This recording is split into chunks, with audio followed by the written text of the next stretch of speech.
Dan peraturan MA 2016 clear banget, itu memang mengatur yang namanya mediasi. Tadi ada mediatornya, profesor. Saya juga, waduh, kok kayak gini yang dipilih gitu. Ini sarannya kurang bagus. Kalau dia datang, menunjukkan bagus. Nanti ini Anda sudah diadukan di Mapolda langsung oleh Pak Jokowi. Di Mapolres Metro Jakarta Selatan juga Anda diadukan oleh Pradi Bersatu. Bukti apa yang mau Anda tunjukkan nanti kalau dipanggil untuk diperiksa, Mas Roy?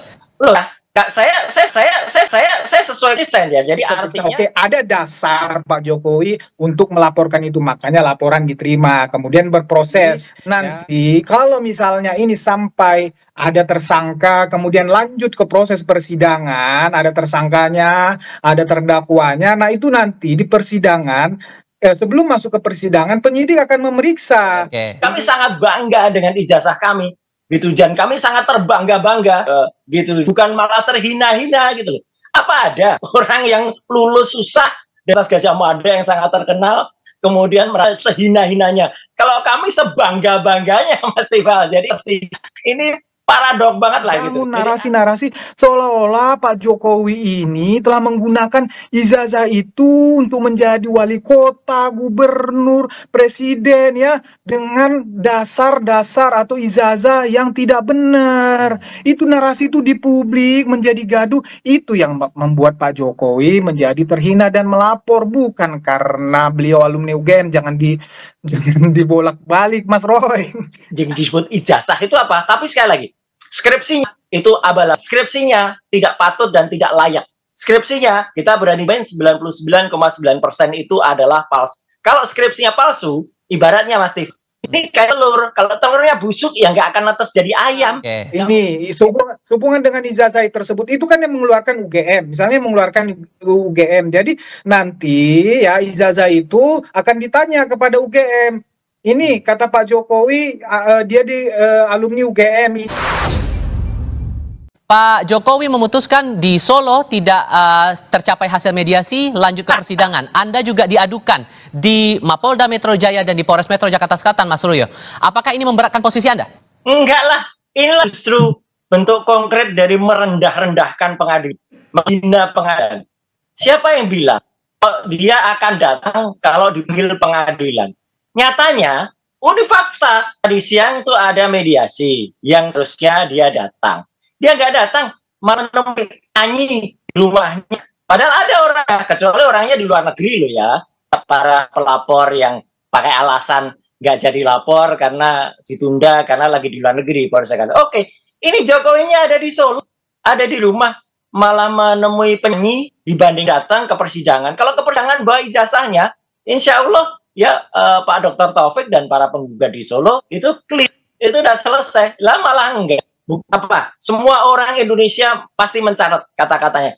Saya akan bawa kalau di tahap pengadilan.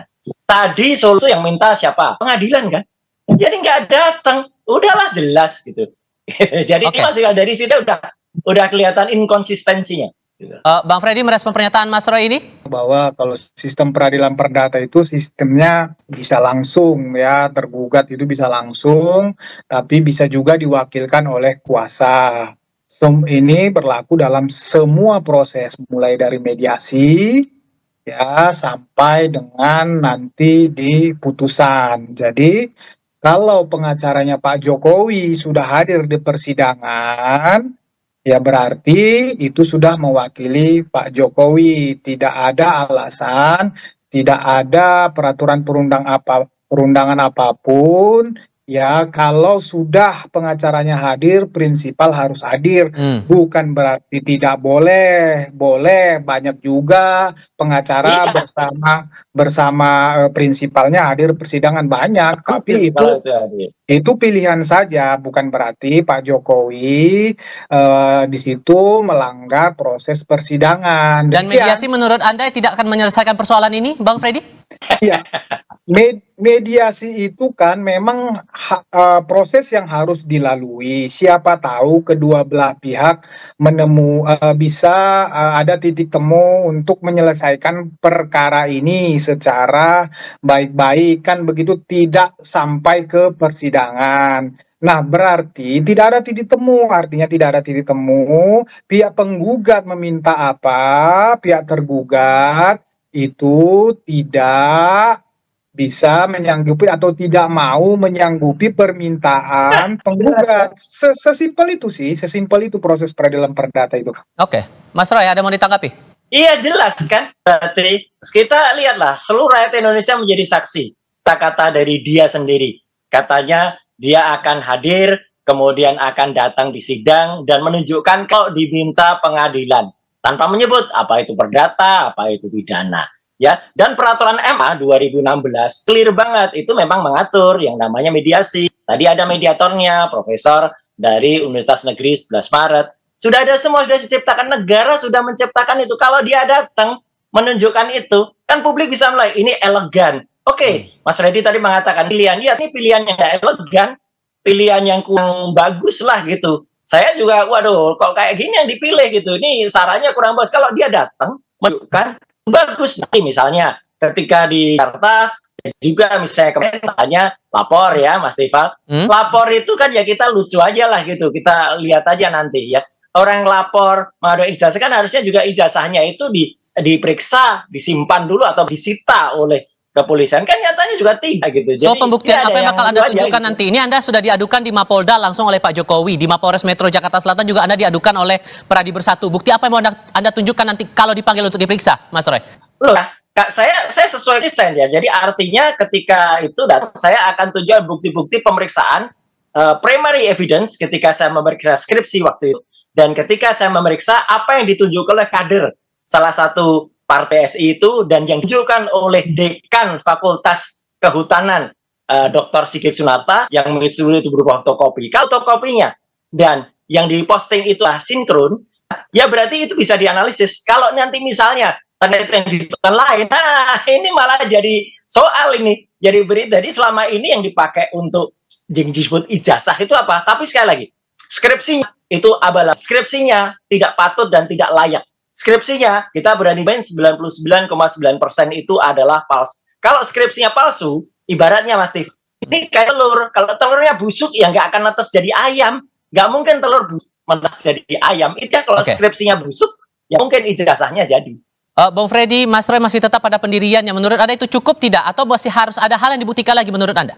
Ya, silahkan aja nanti disampaikan penyidikan. Tapi begini, proses penyidikan itu, misalnya perkara ijazah palsu ini, jadi begini, nanti kemarin kan waktu Pak Jokowi melapor, karena sehubungan dengan ijazah palsu, jadi Pak Jokowi bawa ijazahnya, ada yang bilang ijazah gua palsu nih, ijazah saya palsu nih, itu bohong, itu fitnah, aku punya ijazah asli nih, aku mau melapor nih ijazah asliku, ditunjukin lah, kemudian dilihat penyidik, ya dilihat diperiksa-periksa, oke ada dasar Pak Jokowi untuk melaporkan itu, makanya laporan diterima, kemudian berproses, kemudian nanti dipanggillah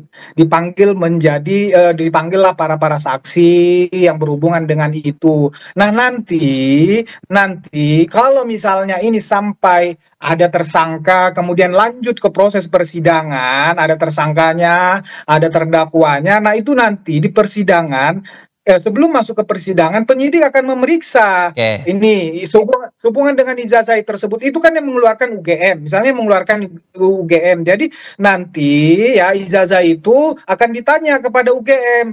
Ini kata Pak Jokowi, dia di alumni UGM, ini ijazahnya apakah benar? Bagaimana Anda bisa membuktikan bahwa Pak Jokowi alumni atau ijazah ini benar? Nanti berdasarkan dokumen-dokumen yang dimiliki oleh UGM, kemudian UGM menyatakan, oh ijazah Pak Jokowi itu benar, asli kami yang mengeluarkan, dan seterusnya. Kemudian udah sampai selesai penyidikan, kemudian ini berlanjut ke persidangan. Di persidangan juga akan begitu, UGM juga dipanggil, akan ditanyain, seterusnya seperti itu. Kalau di-challenge misalnya oleh tersangka atau terdakwa, nanti silakan bisa di-challenge seperti yang Mas Roy sampaikan tadi, ya silakan di-challenge, menurut kami ini palsu, menurut kami ini begini, silakan. Dengan perspektif Anda ini, apakah ada kemungkinan Projo juga buat bikin aduan juga ke polisi nih, Bang Freddy? Oh enggak, gini.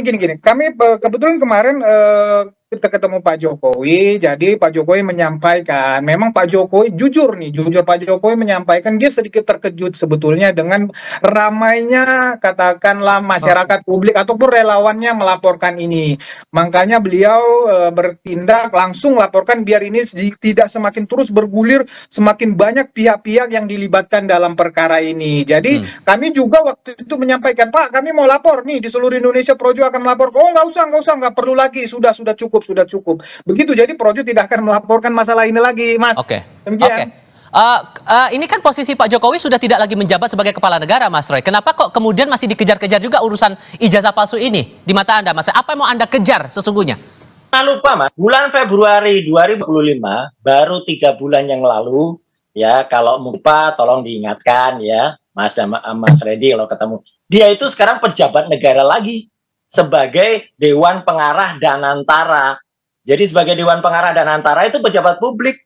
Pejabat publik itu harus bisa dan harusnya bangga. Saya sebagai lulusan UGM, apalagi saya punya 2 ijazah dari UGM, S1, S2, Rismon juga S1, S2, Dr. Tifa juga S1. Kami sangat bangga dengan ijazah kami. Gitu, dan kami sangat terbangga-bangga gitu, bukan malah terhina-hina gitu loh. Apa ada orang yang lulus susah di atas Gajah Mada yang sangat terkenal kemudian merasa sehina-hinanya? Kalau kami sebangga-bangganya, Mas Tifal. Jadi ini paradok banget lah gitu. Jadi artinya dia masih negara gitu. Jadi ada orang pejabat negara sesuai dengan Undang-Undang Keterbukaan Informasi Publik. Tapi ini tuduhannya menghina diri Pak Jokowi loh. Terasa terhina Pak Jokowi dengan tuduhan-tuduhan semacam ini. Gimana merespon itu, Mas Roy? Iya, lu aja gitu loh. Kok bisa terhina punya ijazah Universitas Gajah Mada kok terhina? Harusnya UGM juga merasa terhina gitu. Kalau dikatakan ada orang yang kemudian tidak enggak dengan ijazahnya gitu. Jadi kalau ini kan statement aja biasa gitu loh. Kita mempertanyakan, dan peneliti itu mau terlindung di bawah kampus atau dia independen kayak saya Dr. Rismon, itu punya hak ya, hak profesional, hak publik untuk kemudian melakukan kalau ada yang kurang tepat. Dan kalau ditanyakan misalnya, kok hanya Pak Jokowi aja? Enggak, kalau ada tokoh publik yang lain yang misalnya kemudian kita curious ya, kita kepo, mungkin ijazahnya nggak benar nih, tentu akan kita speak up juga, misalnya yang lagi menjabat sekarang ya gitu, yang ini jual apa yang disuarakan oleh para purnawirawan tadi itu clear banget, itu juga pasti akan dibedah juga ijazahnya. Bukan kepala negara tapi masih menjadi pejabat negara, contoh kasus di Danantara, Bang Freddy. Makanya kemudian ini masih tetap dipersoalkan. Beralasan tidak menurut Anda, Bang? Itu kan alasan yang dicari-cari aja. Kemudian itu kan belakangan.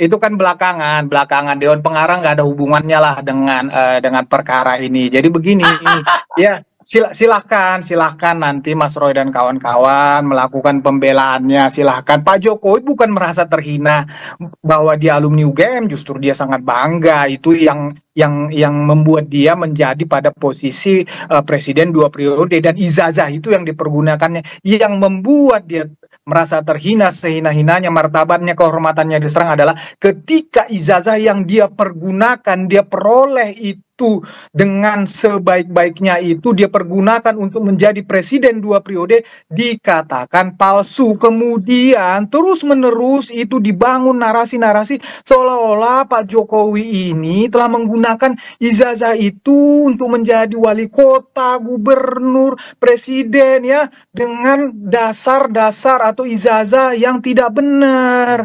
Itu narasi itu di publik menjadi gaduh, itu yang membuat Pak Jokowi menjadi terhina dan melapor, bukan karena beliau alumni UGM. Jangan dibolak-balik, Mas Roy. Oke, gimana Mas Roy? Nah, artinya itu fakta kami pun dari UGM itu ya justru malah merasa bangga kalau misalnya ada ijazah kami. Dan soal antara belakangan bukan ya, saya ingat betul ya, saya bukan lupa. Saya menyuarakan soal ijazah ini pada akhir Maret, itu pun setelah tanggal 15 Maret. Dr. Rismon Sianipar itu juga datang ke UGM pada saat pertama pada tanggal 15 Maret, dan kemudian dia melihat, kemudian dia melakukan hipotesa, kemudian tambah lagi kader partai, yaitu Mas 1 April, itu semua Jokowi sudah menjadi Dewan Pengarah Danantara. Ya, seluruh publik menilai nih, Mas Tifal. Jokowi itu sudah, kalau misalnya dia November sudah jadi rakyat biasa, sampai dengan Januari, Februari itu dia belum apa-apa. Nah, kalau ada gugat ijazah di situ, mungkin salah karena dia rakyat biasa. Nah, Februari jadi pejabat publik, clear sekali ya, time-nya itu, time framing-nya itu tepat sekali. Ketika Maret kita teriak, loh ini ada pejabat negara ya, harus mau dong itu dibuka. Dan ternyata faktanya siang ini fakta itu sudah bilang kalau mau menunjukkan keadilan, ternyata tidak mau di keadilan. Ini kan sudah intisalah dengan statement-statementnya. Lah itu semua itu. Ini sudah banyak aduannya Bang Freddy. Menurut Anda aduan-aduan dari para pihak, dari Pradi Bersatu sudah melapor ke Polres Jakarta Selatan, Pak Jokowi langsung mengadu ke Mapolda Metro Jaya. Apakah ini akan berujung pada hukuman atau gimana Anda membaca prospeknya ke depan? Jadi begini, saya tanggapi sedikit tentang pejabat negara tadi, walaupun nggak ada hubungannya, udah saya sampaikan dan antara dengan ini. Cuman karena Mas Roy berargumen gitu tadi ini, mungkin lagi rame terakhir-terakhir ini bahwa BUMN itu ya dan antara itu tidak termasuk lagi pejabat negara, bahwa Dewan Pengawas itu undang-undang KPK lain. Ya silakan Anda mengatakan lain, tapi saya menjelaskan seperti itu. Nah, kemudian masalah itu tadi ya sudah pasti ini ya, kalau saya juga orang hukum, saya melihat ini akan berujung di pengadilan. Saya melihat ini akan ada tanpa mendahului, tapi karena ini kan kasus yang sederhana seperti yang saya sampaikan tadi. Ini ada tuduhan ijazah palsu yang rame terus di media, rame di publik, nah, kemudian dilaporkan. Ini kan kasus sederhana, tinggal dibuktikan, dan ini saya percaya akan bergulir terus di pengadilan dan akan ada vonis untuk ini yang dinyatakan.